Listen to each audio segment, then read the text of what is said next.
was given this 5 horsepower, 22-inch yard machine snowblower, and one of the issues that it had was that when you were in first gear, it would move forward, and then if you went to reverse 1, then it would still keep moving forward. It wouldn't be until when you went to reverse 2 where it would actually back up and go in reverse. This snowblower, unlike many other models that have some kind of adjustment mechanism right here, it does not have any part that you could use in order to adjust the speed selector. So I came up with a solution, and I'm going to share that solution with you.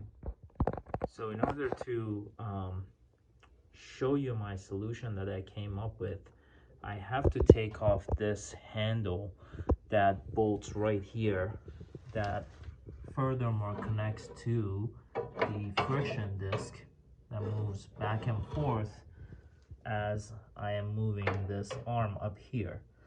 So I will need to remove the drive selector with removing these 2 bolts in order to show you the fix. Alright, so I removed the 2 nuts and bolts holding the speed selector to the arm that further then moves the friction disc back and forth.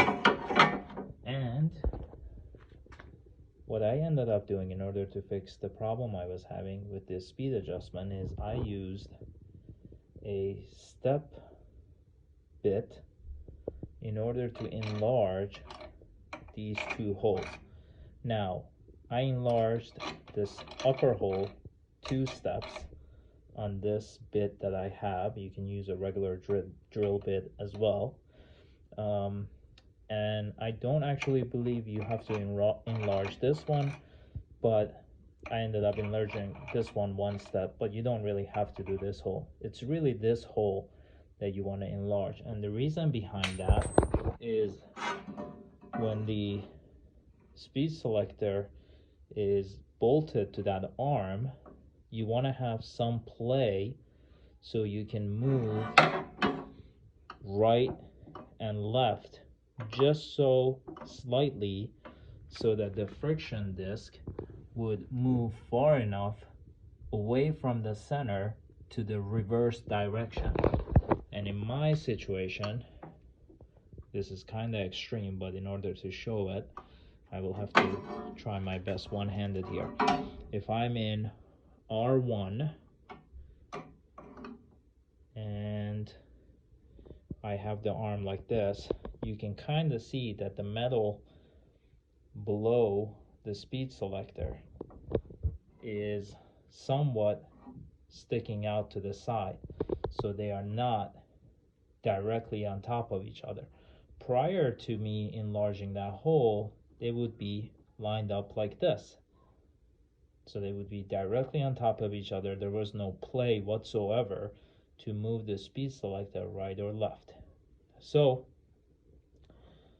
to kind of summarize this, you're going to enlarge the top hole.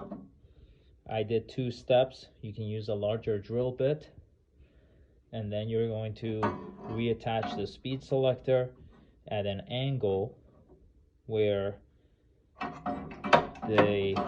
this corner of this arm is pointed ever so slightly more to the right, and the speed selector is going to be ever so slightly pointed to the left.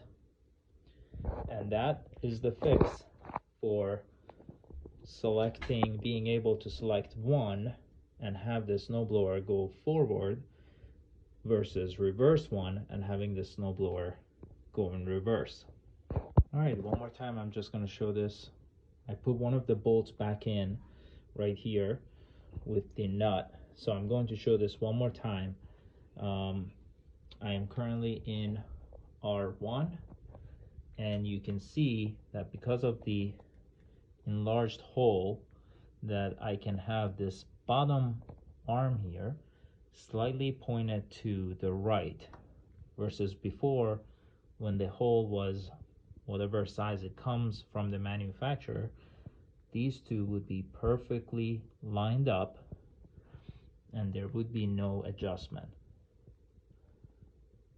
So once you get the hole resized, go ahead and you can slightly move this to the right, the arm in the back, put your hole through, put your bolt and your nut through, tighten everything up, and you should have your speeds corrected. You may have to do this a few times, but ultimately that's the only solution I could come up with in order to fix my speed selector.